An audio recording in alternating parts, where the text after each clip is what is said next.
Welcome back जी। अच्छा जी, आज के दिन का जो हमारा ये टॉपिक है नेट पैड वाला, इसी की आगे एक और एक्सटेंशन है।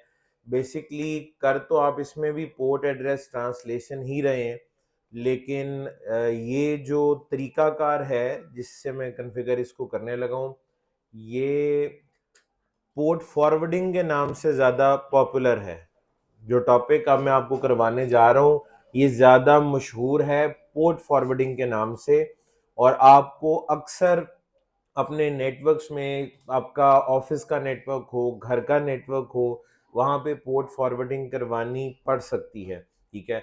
अच्छा, इसमें जो मैंने डायग्राम बनाई हुई है वो मैं आपके साथ एक दफ़ा वो सिनेरियो सारा शेयर कर देता हूँ। और नेक्स्ट टास्क से पहले ये जो अभी मैंने कॉन्फ़िगरेशन की थी, मैं ज़रा एक बार ख़त्म कर रहा हूँ। वो जो आज सब लगता है छोड़ गए उसको, उन्होंने वो लगाया नहीं हुआ, ये अपनी हैंड फ्री। चलें, कोई बात नहीं। अच्छा जी, तो शो एक्सेस लिस्ट, तो ये जो ACL बनाई थी मैं इसको भी रिमूव कर देता हूँ जी। नो IP एक्सेस लिस्ट, ठीक है जी, बल्कि हमने बनाई थी नाम के साथ, तो नो एक्सेस लिस्ट 7, ठीक है जी। उसके बाद परमिट, बल्कि आगे लिखने की भी जरूरत नहीं, आप नो एक्सेस लिस्ट 7 करें तो इसके अंदर जो कुछ भी आपने डिफाइन किया हुआ था सब कुछ खत्म हो जाएगा। ठीक है जी। उसके बाद जो मैंने अभी नेट इंप्लीमेंट किया था, तो नेट के लिए भी नो IP नेट, ठीक है जी। इनसाइड सोर्स लिस्ट थी आपकी 7, ठीक है जी। और उसके बाद था इंटरफेस लिस्ट 7। अच्छा, इनसाइड सोर्स लिस्ट 7 और उसके बाद इंटरफेस सीरियल 0/0/0 ओवरलोड, ठीक है जी। तो ये कमांड दी थी जिसके शुरू में मैंने अभी नो ऐड कर, ठीक है जी। जवाद यार वो चल रहा है आपका, वो बंद कर दो। ओके, एक दफा डू शो रनिंग करके चेक कर लेते हैं जी कि नेट की कोई कमांड भी रह तो नहीं गई सिवाय इंटरफेस वाले के। जो इंटरफेस को आपने इनसाइड और आउटसाइड डिफाइन किया हुआ था वो अभी भी है, ठीक है जी। जब हमने ये लैब शुरू किया है तो शुरू में इंटरफेस फास्ट ईथरनेट को IP नेट इनसाइड डिफाइन किया हुआ था और सीरियल को IP नेट आउटसाइड, वो है। बाकी की मैंने सारी कॉन्फ़िगरेशन खत्म कर दी। अभी तक मैंने 2 टास्क आपको करके दिखाए। एक में मैंने आपको स्टैटिक नेट कॉन्फ़िगर करके दिखाया जिसमें 1 to 1 मैपिंग होती है, पब्लिक IP उसमें आपका स्टैटिक होना चाहिए। दूसरा तरीका जिसको मैंने डायनामिक नेट का नाम दिया, बल्कि उसमें हमने पैट इंप्लीमेंट किया क्योंकि ओवरलोड का कीवर्ड ऐड कर दिया था। उसमें हमने ये सीखा कि अगर हमारे सोर्सेज ज्यादा हों तो उन्हें कैसे मैनेज किया जा सकता है। और पब्लिक IP अगर आपका फिक्स्ड नहीं है या आपको पता नहीं है तो आप क्या कर सकते हैं, तो उसमें आप इंटरफेस का नाम और नंबर लिखने बजाय कि आप पब्लिक IP लिखें। ये हमने अभी ये देखा था। तो मैंने अपनी इस लैब को दोबारा से एक बार क्या कर दिया, रीसेट कर दिया। अभी किसी भी किस्म का नेट या पैट इंप्लीमेंटेड नहीं है। अच्छा जी, अब मैं क्या चाहता हूं, ये हमारी डायग्राम है। इस डायग्राम को जरा एक बार दोबारा देख लेते हैं डिटेल के साथ कि इसमें क्या क्या कुछ है। लेट से आपने एक नेटवर्क बनाया, एक प्राइवेट नेटवर्क बनाया, ठीक है, जिसमें ये वाला नेटवर्क भी अब आपका है, ठीक है, जिसमें 2 सर्वर्स हैं अलग अलग, दोनों पे एक अलग अलग वेबसाइट्स बनी हुई है। सर्वर 0 एक अलग सर्वर है, इस पे वेबसाइट है server0.com। दूसरा सर्वर है जिसपे एक और वेबसाइट बनी हुई है जिसका नाम है server1.com। दोनों के ऊपर अलग अलग वेबसाइट्स होस्ट हो रही हैं। आपके प्राइवेट नेटवर्क में 2 अलग अलग सर्वर्स हैं जिन पे 2 अलग अलग वेबसाइट्स होस्ट हो रही हैं, ठीक है जी। उसके अलावा आपके प्राइवेट नेटवर्क के अंदर 2 राउटर्स भी हैं, उसके अलावा कुछ एंड डिवाइसेस भी मौजूद हैं। मैं ये चाहता हूं कि मैं अपने इन दोनों राउटर्स की रिमोट एक्सेस किसी को दूं, और मैं ये चाहता हूं कि मैं अपनी इन दोनों जो मेरे सर्वर्स हैं या जो मेरे वेब सर्वर्स हैं जहां वेबसाइट होस्ट हो रही है, ये दोनों वेबसाइट्स बाकी की दुनिया एक्सेस कर सके, ठीक है जी। मैं क्या चाहता हूं कि दोनों वेबसाइट्स बाहर की दुनिया एक्सेस कर सके, जो अलग अलग सर्वर्स पे होस्ट हो रही हैं। मेरे ये जो दो राउटर्स हैं, एक राउटर सी है और एक राउटर डी है, इनको भी बाहर की दुनिया क्या कर सके, एक्सेस कर सके। आप बिल्कुल इसी तरह इमेजिन करें जैसे आपके घर का नेटवर्क है, आपके ऑफिस का नेटवर्क है, एक लैन बना हुआ है जिसमें दो राउटर्स हैं, दो अलग अलग सर्वर्स हैं, और आपने इनकी रिमोट एक्सेस बाहर की दुनिया को देनी है, इंटरनेट का कोई भी यूजर इन्हें एक्सेस कर सके। तो ये एक्सेस अब आप कैसे इनेबल करेंगे, ये मैं आपको सिखाने जा रहा हूं, ठीक है जी। और ये काम मैं जो करने जा रहा हूं, जिसका नाम मैंने क्या रखा जी, पोर्ट फॉरवर्डिंग। ये काम आपके घर में जो सीपीई लगा हुआ है, वो चाहे आप पीटीसीएल यूज कर रहे हैं या कोई भी है, उसके ऊपर ये पोर्ट फॉरवर्डिंग कॉन्फ़िगर की जा सकती है। मैंने आपको यहाँ पे ये सिखाना है कि सिस्को का राउटर अगर यहाँ पर हो तो सिस्को राउटर के ऊपर सिस्को आईओएस में पोर्ट फॉरवर्डिंग कैसे इनेबल करते हैं, कैसे कॉन्फ़िगर करते हैं, ये मैं आपको सिखाने जा रहा हूं। ये सर्वर दोनों कैसे मैंने कॉन्फ़िगर किए होंगे, आपको अंदाजा है या नहीं है? सर्वर पे मैंने सिर्फ आईपी दिया है, मास्क दिया है और गेटवे दिया है। आपको पता है वेबसाइट तो पहले ही बनी होती है उसके ऊपर, और HTTP की सर्विस बाय डिफॉल्ट इनेबल्ड ही होती है, हमें कुछ भी करना नहीं पड़ता। एक काम मैंने कर दिया था, पहले से किया हुआ इसमें। ये सर्वर पे अगर हम जाएं तो मैंने आपको सिखाया था कि इधर से नहीं जा सकते, इधर से जाएंगे। तो ये सर्वर पे आए, सर्विसेज में आए, यहां ये सबसे पहली सर्विस कौन सी है, HTTP, और ये सर्विस ऑन है। यहां पे ना ये एक फाइल है index.html, ये एडिट हो सकती है।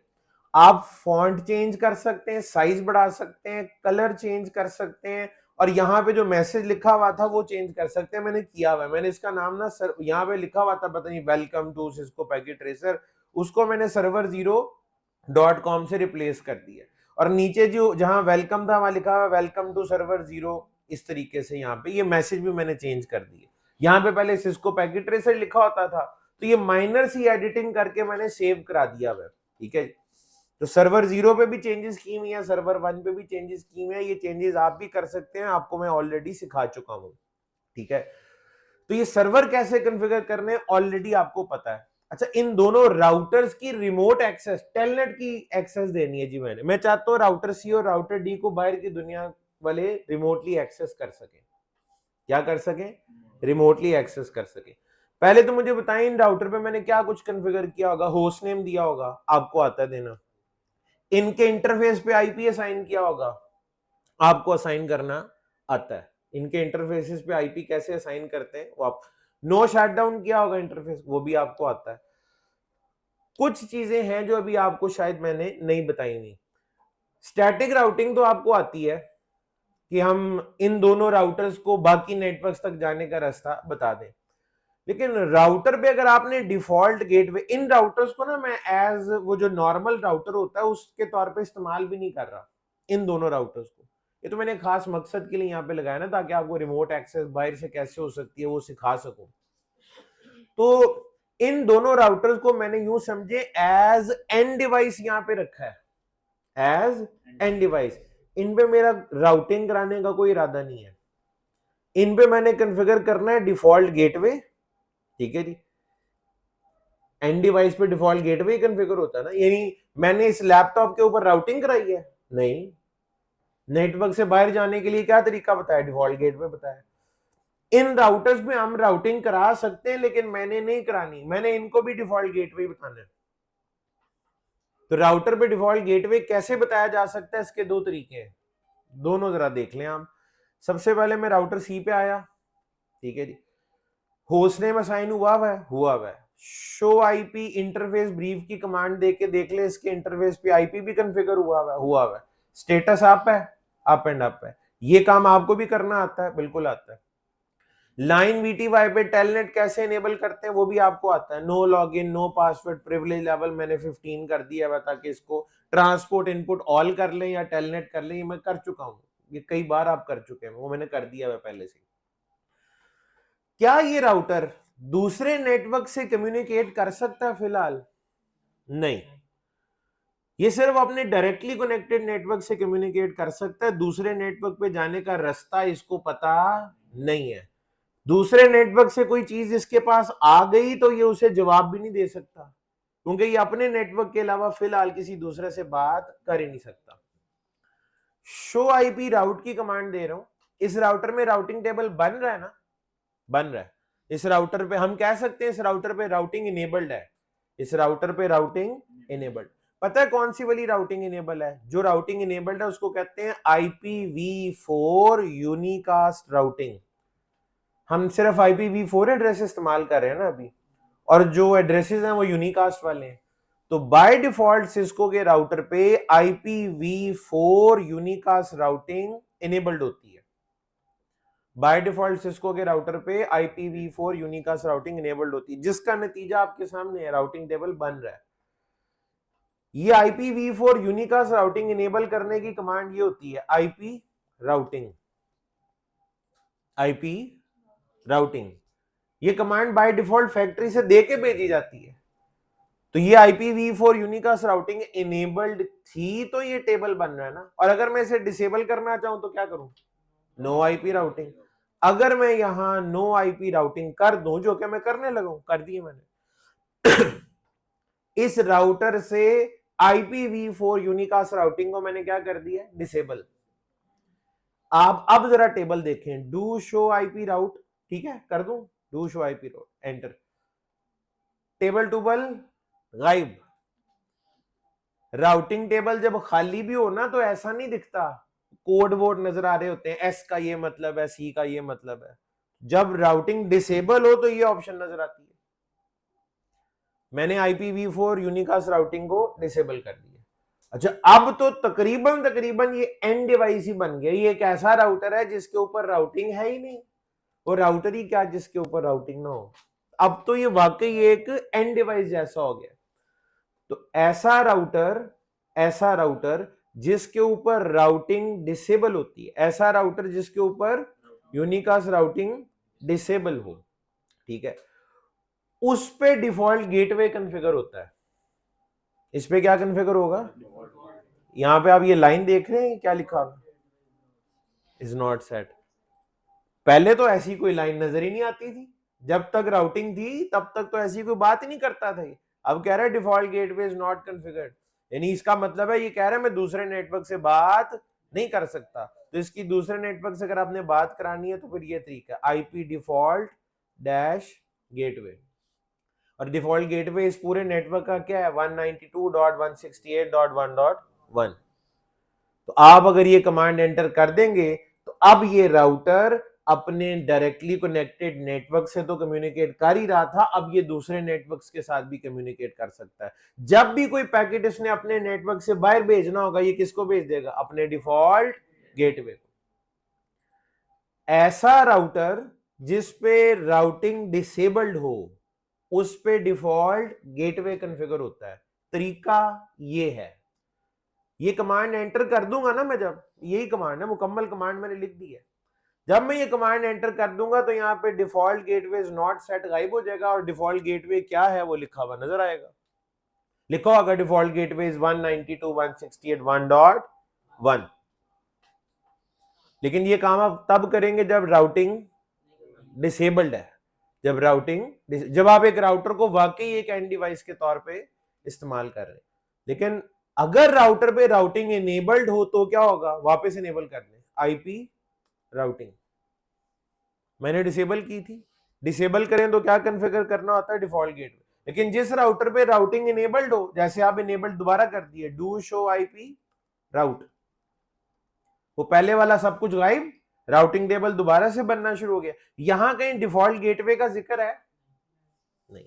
ऐसा राउटर जिसपे राउटिंग इनेबल हो उसमें अगर आपको डिफॉल्ट गेटवे कॉन्फ़िगर करना हो तो डिफॉल्ट गेटवे कॉन्फ़िगर नहीं होता, डिफॉल्ट रूट कॉन्फ़िगर होता है। याद रखिएगा, डिफॉल्ट गेटवे और डिफॉल्ट रूट का कॉन्सेप्ट ऑलमोस्ट सेम है, दोनों एक ही चीज होते हैं, लेकिन सिनेरियो डिफरेंट है। राउटर पे डिफॉल्ट गेटवे अलग सिनेरियो में कॉन्फ़िगर होता है, डिफॉल्ट रूट अलग सिनेरियो में कॉन्फ़िगर होता है। नतीजा दोनों का सेम ही निकलेगा, नतीजा दोनों का सेम ही निकलेगा। लेकिन गेटवे तब कॉन्फ़िगर किया जाता है जब राउटिंग डिसेबल्ड हो, और अगर राउटिंग इनेबल्ड है तो डिफॉल्ट गेटवे कॉन्फ़िगर नहीं होता, डिफॉल्ट रूट कॉन्फ़िगर होता है। और डिफॉल्ट रूट कॉन्फ़िगर करना आप लोगों को ऑलरेडी आता है। कैसे कॉन्फ़िगर करते हैं डिफॉल्ट रूट? आईपी को रूट बताना है, कहां जाने का, 0.0.0.0। इसका मास्क भी स्पेशल होता है, 0.0.0.0, और डिफॉल्ट रूट है क्या, 192.168.1.1। डिफॉल्ट गेटवे भी तो यही था, डिफॉल्ट रूट भी वही है। मैंने आपको क्या था, ऑलमोस्ट सेम है, मैंने कहा था ऑलमोस्ट सेम है, लेकिन डिफॉल्ट रूट कॉन्फ़िगर अलग सिनेरियो में होता है और गेटवे अलग सिनेरियो में। राउटिंग इनेबल्ड हो तो गेटवे आप कॉन्फ़िगर नहीं कर सकते, राउटिंग इनेबल हो तो डिफॉल्ट रूट ही कॉन्फ़िगर होगा, और राउटिंग डिसेबल हो तो डिफॉल्ट रूट नहीं कॉन्फ़िगर कर सकते, आपको गेटवे कॉन्फ़िगर करना पड़ेगा। तो ये इंटरव्यू का भी क्वेश्चन है जो आपसे पूछा जा सकता है कि भाई आईपी राउटिंग डिसेबल्ड है तो क्या करोगे, रीचेबिलिटी कैसे होगी, गेटवे कॉन्फ़िगर करना पड़ेगा। आईपी राउटिंग इनेबल है और अब आप रीचेबिलिटी के लिए क्या करेंगे, या तो आप प्रॉपर डायनामिक या स्टैटिक राउटिंग कर सकते हैं, या फिर आप डिफॉल्ट रूट कॉन्फ़िगर कर सकते हैं। तो डिफॉल्ट रूट इस सिनेरियो में कॉन्फ़िगर होगा। मैंने ये कर लिया, कोई इतराज तो नहीं हो, ठीक है। तो मैंने यहाँ और फर्क भी पता लग गया कि गेटवे कब कॉन्फ़िगर होता है और डिफॉल्ट रूट कब कॉन्फ़िगर होता है। इसकी आउटपुट कैसे दिखती है, शो आईपी राउट। तो राउटिंग टेबल में एस स्टैटिक है, और एस्टेरिक का मतलब ये है कि आपने एक डिफॉल्ट रूट ये लिखा हुआ कैंडिडेट डिफॉल्ट, ठीक है, और ये टेबल में इसी तरह से नजर आता है। असल में आपका डिफॉल्ट रूट ये है, और डिफॉल्ट रूट को गेटवे ऑफ लास्ट रिजॉर्ट भी कहते हैं। तो gateway of last resort is 192.168.1.1। अब ये राउटर दूसरे नेटवर्क्स के साथ कम्युनिकेट कर सकता है, बिल्कुल कर सकता है, लेकिन इसका एक हमसाया राउटर भी है। वैसे इससे पिंग शिंग करके ट्राई कर लें एक दफा, पिंग 192.168.2.4, वो दूसरा तीसरा नेटवर्क, उसको पिंग करने लगो यहां से। अगर ये पिंग हो गया इसका मतलब है ट्रैफिक जा भी रही है और वापस आ भी रही है। तो इस राउटर ने डिफरेंट नेटवर्क के साथ कम्युनिकेशन कर ली है, इस राउटर ने दूसरे नेटवर्क के साथ कम्युनिकेशन बिल्कुल कर ली, जबरदस्त हो गया। अब इसके हम साइड पे जाते हैं राउटर डी पे, ठीक है, ये राउटर डी आ गया। CLI जरा वैरायटी होनी चाहिए ना, इधर चेंज करके देखें। इस पे हम करते हैं no IP routing, IP routing बंद करा दी। अब इस पे गेटवे कॉन्फ़िगर होगा या डिफॉल्ट रूट, इस पे गेटवे होगा। तो इधर कमांड देते हैं आईपी डिफॉल्ट डैश गेटवे 192.168.1.1, ठीक है जी। वो आपका जो गेटवे का आईपी है वही, डिफॉल्ट रूट भी यही है, डिफॉल्ट गेटवे भी यही है, ठीक है। इधर अब जरा आप शो आईपी राउट करें, ये देखें क्या लिखा हुआ है, राउटिंग टेबल तो नहीं बना हुआ, बल्कि लिखा हुआ है डिफॉल्ट गेटवे इज 192.168.1.1। आप अपने नेटवर्क से बाहर जा सकते हैं इस रास्ते से। तो इसका मतलब है ये भी पिंग कर लेगा, ये भी पिंग कर ले। ग्लोबल कॉन्फ़िगरेशन मोड में कमांड है ये। नो आईपी राउटिंग करके पहले इसको बंद किया, फिर आईपी डिफॉल्ट डैश गेटवे की कमांड से ये मैंने ऐड कर दिया इसको। अच्छा जी, यहां से पिंग करते हैं 192.168.2.5 को, वो तीसरा नेटवर्क पिंग, तो ये भी हो जाना चाहिए, हो रहा है। दोनों ने सी ने भी कर लिया, डी ने भी कर लिया, यानी ये अगर दूसरे नेटवर्क को एक्सेस कर रहे हैं तो दूसरे इसको भी एक्सेस कर ही लेंगे। समझ आ रहा है, ठीक है जी। तो गेटवे का और डिफॉल्ट रूट का एक फर्क है सिस्को आईओएस में, वो आपको समझ आ गया होगा। अल्टीमेटली अचीव हम एक ही जैसी चीज कर रहे होते हैं, एंड रिजल्ट तो ये निकला ना, कम्युनिकेशन हो रही है विद डिफरेंट नेटवर्क्स। दोनों सर्वर भी कॉन्फ़िगर्ड है, दोनों राउटर भी कॉन्फ़िगर्ड है, दूसरे नेटवर्क से कम्युनिकेट भी कर रहे हैं, और एंड डिवाइसेस ये चारों तो ये पहले से ही कॉन्फ़िगर थी, इनकी कॉन्फ़िगरेशन में कोई ट्विस्ट नहीं है, कोई मुश्किल चीज एज सच नहीं है। लेकिन जी मेरा टास्क या टारगेट क्या है कि मैंने इंटरनेट पे मौजूद कोई भी बंदा, मैं चाहता हूं इंटरनेट का कोई भी यूजर इन दोनों राउटर्स को एक्सेस कर सके और मेरे इन दोनों सर्वर्स को भी एक्सेस कर सके, ठीक है। अब मुझे आप बताएं, इंटरनेट के किसी भी यूजर को आप अपना एक्सेस करने के लिए पब्लिक आईपी बताते हैं कि प्राइवेट, पब्लिक आईपी बताते हैं, मानते हैं ना। अभी बात हुई थी, आज यही तो तय हुआ कि इंटरनेट पे इंटरनेट की जो करेंसी है, पब्लिक नेटवर्क का जो सिक्का है, वो पब्लिक आईपी है, वो प्राइवेट आईपी नहीं है, ऐसा ही है। तो आपका ये जो सर्वर 1 है या जो सर्वर 0 है या जो राउटर सी है या जो राउटर डी है, मैंने किसी भी दुनिया के बंदे को कहना यार आप इसको एक्सेस कर लें, तो उसके लिए मुझे आपको बताना पड़ेगा पब्लिक आईपी। पब्लिक आईपी क्या है जी आपका 1.1.1.1, पब्लिक आईपी क्या है 1.1, मैं कहूंगा ये पब्लिक आईपी है। अच्छा वो अपने ब्राउजर में जाके अगर लिखे 1.1.1.1 तो 1.1.1.1 तो राउटर के सीरियल 00 का आईपी है। आप तो इसको एचटीटीपी कर रहे होंगे, तो क्या राउटर एचटीटीपी हो जाएगा? राउटर पे क्या कोई वेबसाइट बनी हुई है? नहीं, तो वेबसाइट तो नहीं ना खुलेगी। और दूसरे सर्वर के लिए आप क्या बताएंगे? सेम वही आईपी 1.1.1.1। तो 1.1.1.1 तो राउटर ए के सीरियल 00 तक पहुंच जाएगा पैकेट, तो उसको आप एचटीटीपी कर रहे होंगे, वो नहीं होगा। अच्छा आप कहेंगे टेलनेट 1.1.1.1, आप कहेंगे टेलनेट कर लो, टेलनेट 1.1.1.1 1.1.1 किसका आईपी है?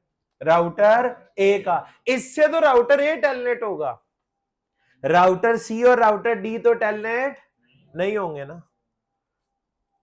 तो कहना तो बड़ा आसान है कि हम इंटरनेट पे कम्युनिकेशन के लिए पब्लिक आईपी इस्तेमाल करते हैं। तो पब्लिक आईपी इस्तेमाल करते कैसे? तो आप जिसको असल में एक्सेस करना चाह रहे हैं वो तो एक्सेस ही नहीं हो रहा, तो अब ये कैसे पॉसिबल होगा? ये वो काम है जो दुनिया के हर नेटवर्क में हो रहा होता है, ये वो काम है जो हर नेटवर्क की जरूरत होती है। ठीक है जी, यहां तक कि आप यूं समझ लें कि अगर आपके आईपी कैमरास भी लगे हुए हैं, आपने उनको भी एक्सेस करना है कहीं अपनी मोबाइल एप्लीकेशन पे, तो उनके लिए भी यही कुछ हो रहा होता है। तो इस सिनेरियो में, यानी ये जो सिचुएशन हमारे सामने है, इसका सोल्यूशन है port forwarding. Port forwarding problem समझ आया कि हमने बताने वाले को तो पब्लिक आईपी बताने हैं, तो पब्लिक आईपी जो बता रहे हैं वो तो राउटर ए के सीरियल 000 का है। आप अगर एसएसएच करेंगे तो राउटर ए एसएसएच होगा, टेलनेट करेंगे तो वो एसएसएच होगा, एचटीटीपी करेंगे वो भी राउटर ए के आईपी को एचटीटीपी कर रहे हैं आप। ए को तो असल में आप नहीं जाते, आप कहते हैं पैकेट इधर तक पहुंचे और उसके बाद आगे राउटर सी पे जाए, डी पे जाए, सर्वर पे जाए, सर्वर 1 पे जाए, लैंड यहीं करे। यहां पे राउटर ए के अंदर कोई ऐसी इंफॉर्मेशन होनी चाहिए कि राउटर ए उसको देखते हुए से आगे फॉरवर्ड कर दे सही जगह पे। ये आपको खुद बताना पड़ेगा राउटर ए को, पोर्ट फॉरवर्डिंग हमें खुद ही करनी पड़ती है। तो कैसे बताना पड़ेगा जरा देखते हैं जी। मैं राउटर ए के पास आया और इसे एक एक बात समझाने लगा अब। ठीक है जी, कैसे समझाने लगा? Let's see. मैं कहता हूं जी आईपी नेट इंप्लीमेंट करने लगा फिर से, किसके लिए? इनसाइड सोर्स के लिए। इनसाइड सोर्स के लिए आईपी नेट इंप्लीमेंट करने लगा।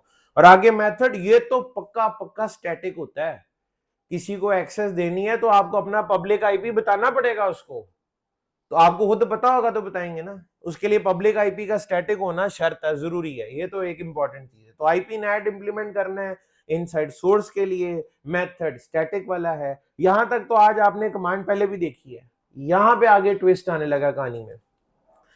टेलनेट या एचटीटीपी का ताल्लुक किस प्रोटोकॉल से है? ये टीसीपी बेस्ड है या यूडीपी? टीसीपी बेस्ड है, टीसीपी। आगे लिखूंगा टीसीपी, आगे क्या लिखा है? टीसीपी। स्पेस देके क्वेश्चन मार्क कर रहा हूं ताकि याद रखने में आपको भी कोई इतना ना हो कि मैंने याद रखना है, इसको याद रखना जरूरी नहीं है, आपको हेल्प मिल जाएगी। कहता है आईपी लिखो आगे, कौन सा? Inside local IP address. अब मैंने ना बताया होता आपको इनसाइड लोकल आईपी क्या होता है तो फिर मसला पड़ जाना था। इनसाइड लोकल आईपी होता है आपका प्राइवेट आईपी। कहां से शुरू करें? सर्वर से शुरू कर लेते हैं। 192.168.1.14 और 15 मेरे सर्वर के आईपी ना 14, और इस वाले का 14 है, इस वाले का 15 है, ये डायग्राम पे लिखे भी हुए हैं। तो मैं 14 से शुरू कर लेता हूं। मैं कहता हूं जी 14। आईपी क्या है जी? इनसाइड लोकल 14 स्पेस देके क्वेश्चन मार्क। कहता है local UDP TCP port, local UDP TCP port. आपने इसको क्या करना है? टेलनेट करना है ना। टेलनेट की पोर्ट क्या होती है? 23। टेलनेट की पोर्ट 23, यानी आप कह रहे हैं 192.168.1.14 को 1.14 को क्या करना है? टेलनेट करना है। अच्छा जी, आगे फिर question mark. Inside global IP address, inside ये कौन सा होता है? Public IP. आपका पब्लिक आईपी क्या है? 1.1.1.1 1.1.1.1 स्पेस देके फिर क्वेश्चन मार्क। कहता है ग्लोबल यूडीपी टीसीपी पोर्ट। मैं यहां पर 23 दोबारा भी लिख सकता हूं,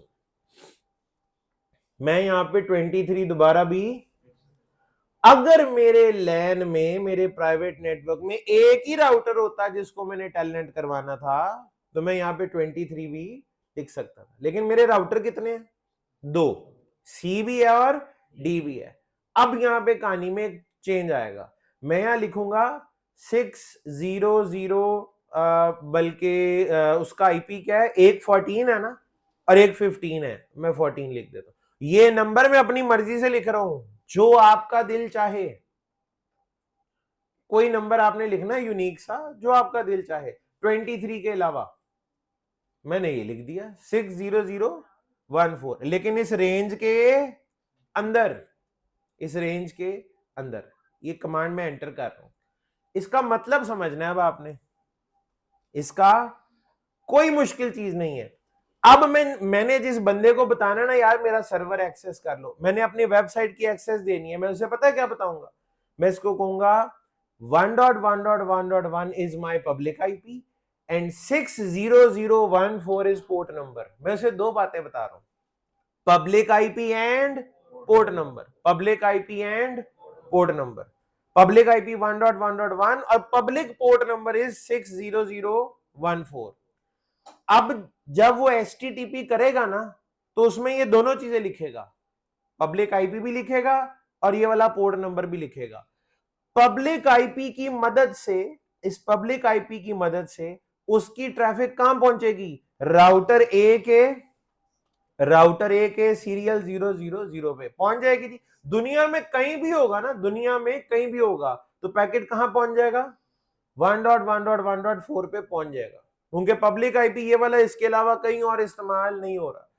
अब जब ये राउटर के पास पहुंचेगा, राउटर आगे कहेगा हाँ जी पोर्ट नंबर, पोर्ट नंबर इसके साथ लिखा हुआ था 60014, 60014। इस पोर्ट नंबर की बेस पे राउटर कहेगा मेरे पास इसके लिए एक मैपिंग मौजूद है, मैंने इसे 192.168.1.14 की तरफ क्या कर देना है, 23, यानी उसको क्या कर देना है, टेलनेट। पोर्ट नंबर की बेस पे राउटर को पूरा एक्शन समझ आ जाएगा कि ये असल में 192.168.1.14 को क्या करना चाह रहा है, टेलनेट करना चाह रहा है, और वो टेलनेट हो जाएगा। तो इस लाइन के बाद तो हो जाना चाहिए, कर लेंगे, एक ही दफा कर लेंगे, बाकी का काम भी तो मुकम्मल कर लें। इसके एमसाई को क्या करना है, उसे भी टेलनेट करना है। मैं कहता हूं जी IP NAT inside source static TCP 192.168.1.15, ये दूसरा सर्वर है। एक गलती कर दी हमने, रुक जाए, हमसे एक गलती हो गई है ऊपर वाली लाइन में, वो ठीक कर लें। ये सर्वर को टेलनेट करना था कि एचटीटीपी करना था, एचटीटीपी करना था, तो पोर्ट नंबर किसका लिख दिया है, टेलनेट का, वो ठीक कर ले। यहां पे 23 की जगह 80, पता लगा जी, अब तो ठीक हो जाएगा ना, सर्वर का आईपी है ये, तो सर्वर को तो हमने एचटीटीपी करना है, अब ठीक हो गया। अच्छा, अप एरो की करते हैं और उसके बाद इसी को एडिट कर लेते हैं, ये 15 दूसरे सर्वर को भी एचटीटीपी करना है, और यहां पे ये वाला पोर्ट नंबर मैं चेंज कर रहा हूं। अब बाहर से जो ट्रैफिक आएगी, पब्लिक आईपी होगा सेम 1.1.1.1 और साथ में क्या होगा, पब्लिक पोर्ट नंबर होगा, ग्लोबल वाला पोर्ट नंबर होगा, एंड दैट इज 60015। आपका सिस्टम इस नंबर को देखेगा, ये नंबर बड़ा इंपॉर्टेंट है जी। पब्लिक आईपी की मदद से तो वो राउटर ए के सीरियल 000 पे लैंड कर जाएगा, बाकी का सारा काम इस पोर्ट ने दिखाना है। इस पोर्ट की बेस पे चूंकि फॉरवर्डिंग हो रही है, लिहाजा इस कॉन्सेप्ट का नाम क्या है जी, पोर्ट फॉरवर्डिंग। अच्छा, वो इसको देख के कहेगा जी इसका मतलब ये है कि इस वाले आईपी को, इस सिस्टम को क्या कर दो, HTTP, इस सिस्टम को क्या कर दो जी, HTTP। तो आप बाहर की दुनिया को दो चीजें बता रहे हैं, public IP and port number. अगर आपका एक ही सर्वर होता ना, तो आपको पोर्ट नंबर इधर भी आप 80 रखते और इधर भी आप 80 रखते, क्योंकि आपके ज़हन में आ रहा होगा सर हम जब कोई वेबसाइट खोलते हैं हम तो साथ पोर्ट नंबर नहीं लिखते, क्योंकि पोर्ट नंबर होती है डिफॉल्ट एंड दैट इज 80, वो आपको लिखनी नहीं पड़ती। वो उस सूरत में होता है कि एक प्राइवेट नेटवर्क में अगर एक ही सर्वर है तो फिर वो पोर्ट उन्होंने चेंज नहीं की होती, लेकिन एक ही प्राइवेट नेटवर्क में अगर मल्टीपल सर्वर्स हो तो in that case port change करनी पड़ती है। तो हमने 2 सर्वर लगाए हुए थे, तो फिर 2 अलग अलग पोर्ट्स हमने डिफॉल्ट वाली पोर्ट को क्या कर लिया है, चेंज। ठीक है जी, एक पे 60014 रख दिया और एक पे 60015। ये इतने को पहले टेस्ट ना कर लेते हैं। ठीक है जी, कैसे टेस्ट करूंगा, ये दुनिया में इंटरनेट की दुनिया का कोई एक यूजर है, मैं इस पे आया, डेस्कटॉप पे गया, वेब ब्राउजर पे आया, यहीं पे लिखते हैं ना हम आगे डोमेन नेम, अगर वो डीएनएस चल रहा हो तो डोमेन नेम, अदरवाइज हम आईपी भी लिख सकते हैं। यहाँ आईपी कौन सा होगा, पब्लिक वाला 1.1.1.1। नोट करें मैंने उस सर्वर का प्राइवेट आईपी तो नहीं ना लिखा, यहाँ पे मैंने पब्लिक आईपी लिखा है। इसके आगे आप लगाएंगे कोलन, इसके आगे कोलन ऐड करेंगे और आगे लिखेंगे 60014 पब्लिक आईपी कोलन और आगे पोर्ट नंबर, एंटर करें। ये क्या ओपन हो गया, server0.com। मैंने प्राइवेट आईपी नहीं बताया, कम्युनिकेशन प्राइवेट आईपी की बेस पे नहीं हुई तो पब्लिक आईपी की बेस पे, लेकिन वो पहुंचा कैसे उस सिस्टम तक, ये तरीका है। अच्छा, इसी तरीके से यहां पे सिर्फ मैं पोर्ट नंबर चेंज करने लगा हूं, 14 की जगह मैंने 15 कर लिया, सर्वर चेंज हुआ है, server1.com ओपन हो गया। मैंने आपको आज शुरू में कहा था, मैंने सर्वर के ऊपर ना सर्विसेज में जाके वो उनकी index.html वाली फाइल एडिट की हुई, इसलिए की थी ताकि फर्क तो पता लगे कि सर्वर बदल गया है। तो server0.com एंड server1.com, ठीक है जी, तो आपको ये नजर आ रहे हैं। तो ये इस तरीके से हमारे प्रैक्टिकली इंटरनेट की दुनिया में हम रिमोट डिवाइसेस को एक्सेस कर रहे होते हैं। जरा टेलनेट भी देख लें आप, राउटर पे वापस आए, ठीक है जी, IP NAT inside source static, telnet भी टीसीपी बेस्ड है, लिहाजा टीसीपी। इसके आगे वो क्या कहता है जी, इनसाइड लोकल आईपी, राउटर के आईपी क्या रखे हुए हमने, चेक कर लें, एक का 12 है और एक का 13, 12 और 13, ठीक है जी। तो यहां पे करते हैं जी 12 और उसके बाद टेलनेट के लिए 23। पब्लिक आईपी आपका क्या है जी, यहां पे वो कह रहा है जी ग्लोबल आईपी बताएं, दैट इज 1.1.1.1। और ग्लोबल पोर्ट नंबर आपने क्या रखना है, मैं रखता हूं 60012। मैं वो आईपी जो प्राइवेट आईपी है ना, मुझे याद रखना आसान हो जाएगा। उसके भी आखिरी ऑक्टेट में 12 आ रहा था, मैंने यहां भी 12 लिख दिया, एंटर। और जी एक और भी है, 14 भी है, तो यहां में मैं कहता हूं जी 14, लोकल पोर्ट नंबर 23 रहेगा क्योंकि टेलनेट का पोर्ट नंबर तो 23 होता है।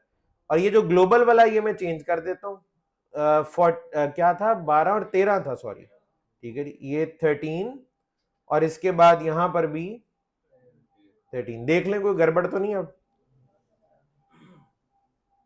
पब्लिक आईपी सेम है, ग्लोबल पोर्ट नंबर चेंज कर दिया है, 60012 और 60013। इंटरनल पोर्ट सेम है क्योंकि टेलनेट का बाय डिफॉल्ट पोर्ट नंबर 23 होता है, ठीक है जी। अब ये टेलनेट कैसे होगा, अब तो हो सकता है पब्लिक आईपी यूज करते हुए टेलनेट हो सकता है।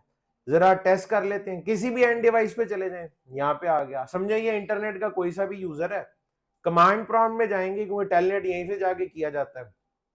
यहां पे तरीकाकार कुछ यूं है, आप लिखेंगे जी टेलनेट 1.1.1.1, ये आईपी किसका है, ये पब्लिक आईपी है, ये राउटर ए का पब्लिक आईपी है। यहां मैंने एंटर कर दिया, इससे तो राउटर ए टेलनेट हो जाएगा, मानते हैं ना, यहां एंटर करने से तो राउटर ए टेलनेट हो जाएगा। लेकिन अगर मैं इस कमांड के आगे स्पेस दूं और आगे ऐड करूं 60012, अब क्या होगा, जब ये 1.1.1 पे पहुंचेगा और पोर्ट नंबर देखेगा वो 23 नहीं है, वो 60012 है।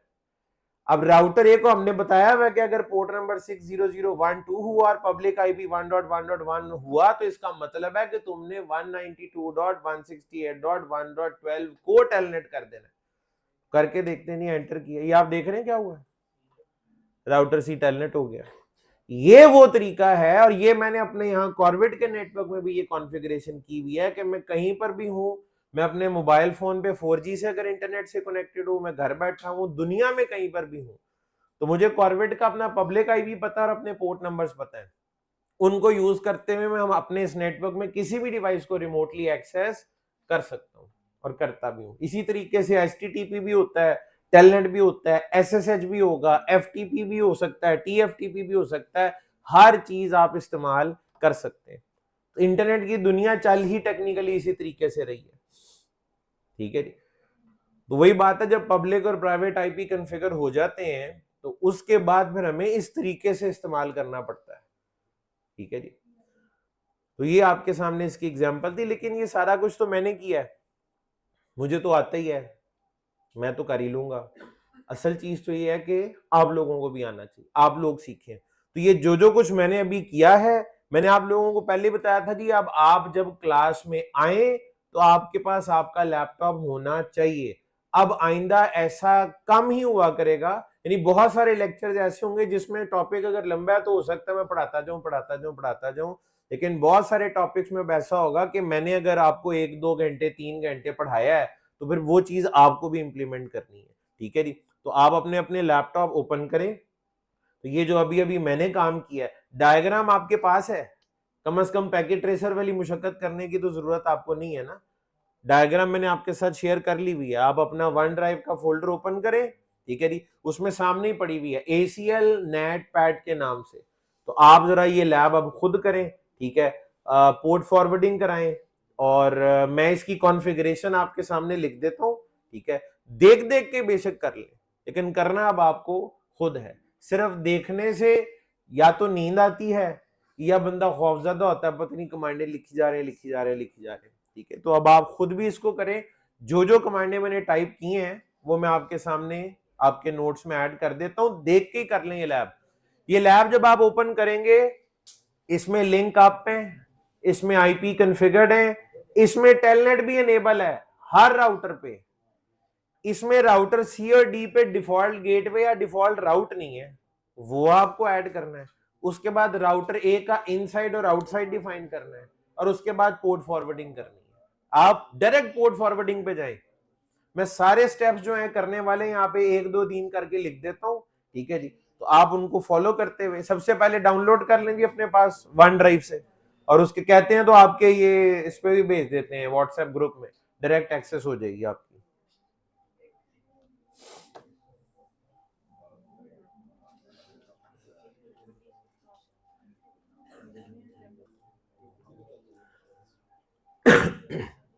अच्छा जी, जो इमीडिएटली आपने लैब एक्सेस करने के बाद काम करना है वो ये है कि राउटर सी और डी पे जाएं। राउटर सी पे नो आईपी राउटिंग कर दें तो राउटिंग डिसेबल हो जाएगी, लिहाजा यहाँ पे आपको देना पड़ेगा डिफॉल्ट गेटवे। राउटर डी पे जाएं, वहां राउटिंग इनेबल ही होगी बाय डिफॉल्ट, वहां पे आप दे देंगे डिफॉल्ट रूट। ठीक है जी। उसके बाद फिर आपने अगला काम क्या करना है, राउटर ए पे ही जो दोनों इंटरफेसेस हैं, जो फास्ट ईथरनेट है उसको आईपी नेट इनसाइड, और जो सीरियल है उसे आईपी नेट आउटसाइड। ठीक है जी। ये आप डिफाइन करेंगे, और इसके बाद फिर राउटर ए की जो बाकी की कॉन्फ़िगरेशन है वो राइट साइड पे लिखी हुई है। कमांड चूंकि लेंथी है, इस पेज पे चूंकि जगह कम है, तो ये 3 लाइनों में लिखी हुई है, उम्मीद है आपको समझ आ जाएगी। IP NAT, inside source, static, TCP, फिर लोकल आईपी, लोकल पोर्ट, फिर पब्लिक आईपी और पब्लिक पोर्ट। ठीक है जी। तो ये एक ही पेज के अंदर आपके सारे टास्क जो हैं वो लिखे हुए, आप इनको देख देख के कर लें और वेरीफाई कर लें। एक दफा जब अपने हाथ से ये कमांडें गुजर जाएंगी तो डेफिनेटली समझ आना शुरू हो जाएगी। जवाब साहब जरा देख लें, किसी को कोई इंटरनेट वगैरह का इशू है तो वो करवा लें, और ये भी ऑन करा ही लें अब मेरा ख्याल।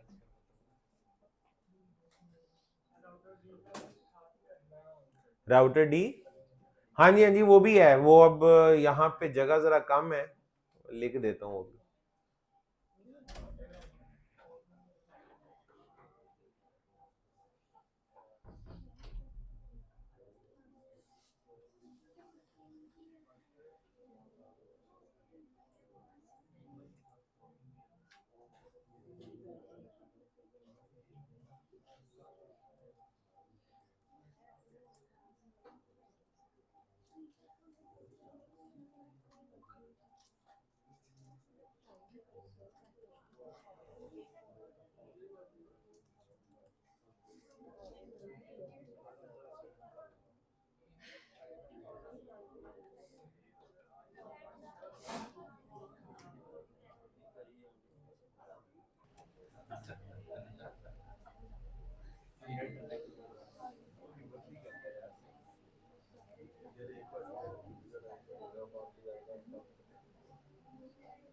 जब तुम्हारे साथ हो ठीक है